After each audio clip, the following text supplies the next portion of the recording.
ಎಲ್ರಿಗೂ good evening. ಆ ತಾಯಿ ಲಕ್ಷ್ಮಿ ನಿಮ್ಮೆಲ್ಲರಿಗೂ ಆಯುಷ್ಯ ಐಶ್ವರ್ಯ ಕೊಟ್ಟು ಕಾಪಾಡಲಿ ಅಂತ ಕೇಳ್ಕೊತಾ ನನ್ನ ಇವತ್ತಿನ ದಿನ ಹೇಗಿತ್ತು ಅಂತ ನೋಡೋಣ ಬನ್ನಿ. ಇವತ್ತು ಅಕ್ಷಯ ತೃತೀಯ ಹಾಗೂ ಬಸವ ಜಯಂತಿ ಆಗಿರೋದ್ರಿಂದ ಬೆಳಗ್ಗೆನೇ ಎದ್ದು ಪೂಜೆ ಮಾಡಿ ಆಫೀಸ್ಗೆ ಹೋಗಿದ್ದೆ. ವಾಪಸ್ ಬಂದು ಅಷ್ಟೊತ್ತಿಗೆ 5 ಗಂಟೆ ಆಗಿತ್ತು. ಬರ್ತಾನೆ ಪೂಜೆಗೆ ಬೇಕಾಗಿರೋ ಎಲ್ಲ ಸಾಮಾನುಗಳನ್ನ ತೊಗೊಂಡು ಬಂದಿದ್ದೆ. ನೋಡಿ, ಮಡಿಕೆ ಮತ್ತು ಮುಚ್ಚಳ ತಂದಿದ್ದೀನಿ. ಅದನ್ನು ಈ ಥರ ನೀಟಾಗಿ ವಾಶ್ ಮಾಡಿಕೊಂಡು ಇಟ್ಕೋಬೇಕು. ಮಡಿಕೆನ ಉಲ್ಟಾ ಮಾಡಿ ಇಡಬೇಡಿ, ಪೂಜೆಗೆ ಇಡೋದ್ರಿಂದ ನೇರವಾಗಿ ಇಡಿ. ಮತ್ತೊಮ್ಮೆ ಸ್ನಾನ ಮಾಡಿ ಪೂಜೆಗೆ ಬೇಕಾದ ಸಿದ್ಧತೆಗಳನ್ನೆಲ್ಲ ಮಾಡ್ಕೋತಾ ಇದ್ದೀನಿ. ಪೂಜೆಗೆ ನಾನು ತೋರಿಸಿರೋ ಥರ ಒಂದು ಮಣ್ಣಿನ ಮಡಿಕೆ, ಮುಚ್ಚಳ, ಅರಿಶಿನ ಕುಂಕುಮ, ಹರಳು ಉಪ್ಪು, ಗಂಧ, ಒಂದು ಕೆಂಪು ಬ್ಲೌಸ್ ಪೀಸು, ಪೂಜೆ ಸಾಮಾನುಗಳು ಅಷ್ಟನ್ನು ರೆಡಿ ಮಾಡ್ಕೊಳ್ಳಿ. ಅಕ್ಷಯ ತೃತೀಯ ದಿನ ಬರೀ ಚಿನ್ನ ಬೆಳ್ಳಿನೇ ತಗೋಬೇಕು ಅಂತ ಏನೂ ಇಲ್ಲ. ಅದಕ್ಕೆ ಸಮನಾದ ಅರಿಶಿಣದ ಕೊಂಬು, ಕಲ್ಲುಪ್ಪು, ಅಕ್ಕಿ, ಬೇಳೆ, ಇದರಲ್ಲಿ ಯಾವುದನ್ನು ಮನೆಗೆ ತಂದರೂ ಒಳ್ಳೆಯದಾಗತ್ತೆ. ಇದು ನಮ್ಮ ಮನೆಯ ಸಂಪತ್ತನ್ನು ಅಥವಾ ನಮ್ಮ ಆರೋಗ್ಯ ಆಯಸ್ಸನ್ನು ಹೆಚ್ಚಲಿ, ಮನೆಯಲ್ಲಿರೋರಿಗೆಲ್ಲ ಒಳ್ಳೆಯದಾಗಲಿ ಅಂತ ಮಾಡೋ ಪೂಜೆ. ಇದನ್ನು ಅಕ್ಷಯ ತೃತೀಯ ದಿನವೇ ಮಾಡಬೇಕು ಅಂತ ಏನೂ ಇಲ್ಲ. ಯಾವುದೇ ಶುಕ್ರವಾರ ಕೂಡ ನೀವು ಮಾಡ್ಬೋದು. ದೇವ್ರಿಗೆ ಹೂವಿಟ್ಟು ಅರಿಶಿನ ಕುಂಕುಮ ಹಚ್ಚಿ ಒಂದು ಸಣ್ಣ ತಟ್ಟೆಗೆ ಸ್ವಲ್ಪ ನೀರು ಹಾಕ್ಕೊಂಡು ಅದಕ್ಕೆ ಅರಿಶಿನ ಮತ್ತು ಗಂಧ ಮಿಕ್ಸ್ ಮಾಡಿ ಮಡಿಕೆಗೆ ಮತ್ತು ಮುಚ್ಚಳಕ್ಕೆ ಹಚ್ಚೋಕ್ಕೆ ರೆಡಿ ಮಾಡ್ಕೋತಾ ಇದ್ದೀನಿ. ನೀಟಾಗಿ ಮಿಕ್ಸ್ ಮಾಡಿಕೊಂಡು ಸ್ವಲ್ಪ ಈ ಥರ ಕನ್ಸಿಸ್ಟೆನ್ಸಿಯಲ್ಲಿ ಮಿಕ್ಸ್ ಮಾಡ್ಕೊಳ್ಳಿ. ಮುಚ್ಚಳ ಮತ್ತು ಮಡಿಕೆಗೆ ಎರಡೂ ಭಾಗಗಳಿಗೂ ಚೆನ್ನಾಗಿ ಅರಿಶಿಣದ ಪೇಸ್ಟನ್ನ ಹಚ್ಚಿ ವಿಡಿಯೋಲಿ ತೋರಿಸ್ತಾ ಇರೋ ಥರನೇ ಫಾಲೋ ಮಾಡಿ. ಮಡಿಕೆಗೆ ಕೂಡ ಒಳಭಾಗಕ್ಕೆ ಮತ್ತು ಹೊರಭಾಗಕ್ಕೆ ಚೆನ್ನಾಗಿ ಅರಿಶಿಣನ ಹಚ್ಕೊಬೇಕು. ಹಾಗೆ ಕುಂಕುಮನ ಕೂಡ ಸ್ವಲ್ಪ ನೀರು ಹಾಕ್ಕೊಂಡು ಪೇಸ್ಟ್ ಮಾಡಿಕೊಂಡು ಆ ಅರಿಶಿಣ ಹಚ್ಚಿರೋ ಮಡಿಕೆ ಮೇಲೆ ಶ್ರೀ ಅಂತ ಬರೆದು ಸುತ್ತ ಅಲಂಕಾರ ಮಾಡ್ಕೋಬೇಕು. ನೋಡಿ, ನಾನು ಮಾಡ್ತಾ ಇದ್ದೀನಿ. ಬ್ಲೌಸ್ ಪೀಸ್ನ 2 ಭಾಗ ಮಾಡಿಕೊಂಡು ಒಂದು ಭಾಗನ ನೀಟಾಗಿ ಮಡ್ಚ್ಕೊಂಡು ಸೈಡಲ್ಲೇ ತಿಟ್ಕೋಬೇಕು. ಇನ್ನೊಂದು ಭಾಗ ಸ್ವಲ್ಪ ದೊಡ್ಡದಾಗಿ ಕಟ್ ಮಾಡ್ಕೊಂಡಿರಬೇಕು. ಅದನ್ನು ಒಂದು ಪುಟ್ಟ ಟೇಬಲ್ ಮೇಲೆ ಈ ಥರ ಹಾಸ್ಕೊಳ್ಳಿ. ಕೆಂಪು ಬಣ್ಣ ಲಕ್ಷ್ಮಿಗೆ ಪ್ರಿಯವಾದ ಬಣ್ಣ ಆಗಿರೋದ್ರಿಂದ ಕೆಂಪು ಬಟ್ಟೆ ತೊಗೊಂಡ್ರೆ ಒಳ್ಳೆಯದು.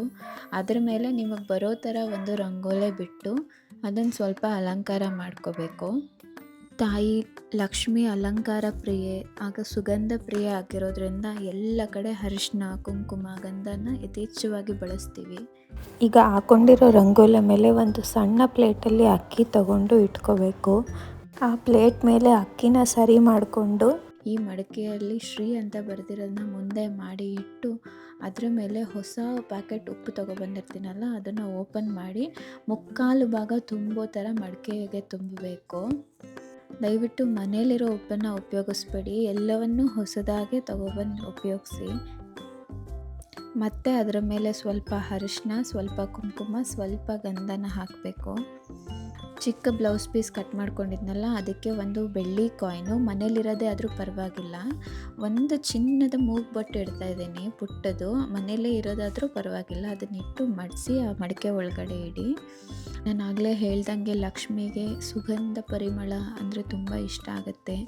ಜೊತೆಗೆ ಅಲಂಕಾರಗಳು, ಹೂವಿನ ಅಲಂಕಾರ ಆಗಿರ್ಬೋದು, ಅರಿಶಿನ ಕುಂಕುಮದ ಅಲಂಕಾರ ಆಗಿರ್ಬೋದು, ತುಂಬ ಇಷ್ಟ ಆಗಿರೋದ್ರಿಂದ ಆದಷ್ಟು ಅದನ್ನು ಮಾಡಿದ್ರೆ ಖುಷಿಯಾಗತ್ತೆ ಅನ್ನೋ ಕಾರಣ ಈಗ ಕರೆಕ್ಟಾಗಿ 11 ರೂಪಾಯಿನ ತೊಗೊಂಡು ಮತ್ತೆ ಆ ಮಡಿಕೆ ಒಳಗಡೆ ಹಾಕಬೇಕು. ಈ 11 ರೂಪಾಯಿನ ಯಾವುದೇ ಕಾರಣಕ್ಕೂ ತೆಗಿಬೇಡಿ. ಜೊತೆಗೆ ನೀವು ಎಕ್ಸ್ಟ್ರಾ ಎಷ್ಟು ದುಡ್ಡಿದೆ ನಿಮ್ಮ ಹತ್ರ ಅದನ್ನು ತೊಗೊಂಡು ಅದರೊಳಗಡೆ ಇಡಬೇಕು. ಈ ಎಕ್ಸ್ಟ್ರಾ ಇಟ್ಟಿರೋ ಅಮೌಂಟ್ನ ನೀವು ನೆಕ್ಸ್ಟ್ ಡೇ ಮಾರ್ನಿಂಗು ತೊಗೊಳ್ಳಿ, ತೊಂದರೆ ಇಲ್ಲ. ಬಟ್ 11 ರೂಪಾಯಿನ ಯಾವುದೇ ಕಾರಣಕ್ಕೂ ಮುಟ್ಟಬೇಡಿ. ಅದನ್ನು ಯಾವಾಗಲೂ ಅದರೊಳಗೆ ಇಟ್ಟು ಪೂಜೆ ಮಾಡಿ. ಇದೆಲ್ಲ ಆದಮೇಲೆ ಆ ಮುಚ್ಚಳನ ಮುಚ್ಚಿ ಇದಕ್ಕೆ ತುಪ್ಪದ ದೀಪನ ಹಚ್ಚಿದ್ರೆ ತುಂಬ ಒಳ್ಳೆಯದು ಅಂತ ಹೇಳ್ತಾರೆ. ಸೊ ತುಪ್ಪದ ದೀಪನ ರೆಡಿ ಮಾಡಿ ಇಟ್ಟು ಫಸ್ಟು ಹೂವಿನಲ್ಲಿ ಅಲಂಕಾರ ಮಾಡ್ಕೋತಾ ಇದ್ದೀನಿ.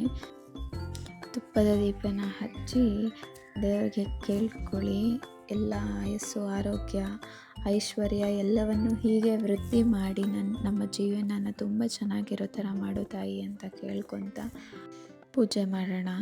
ಈಗ ತಂದಿರೋ ಅಕ್ಕಿ, ಬೇಳೆ ಜೊತೆಗೆ ಉಪ್ಪನ್ನ ಒಂದು ಸಣ್ಣ ಸಣ್ಣ ಕಪ್ಪಲ್ಲಿ ಹಾಕ್ಕೊಂಡು ಅದರ ಮುಂದೆ ಇಡ್ತಾ ಇದ್ದೀನಿ.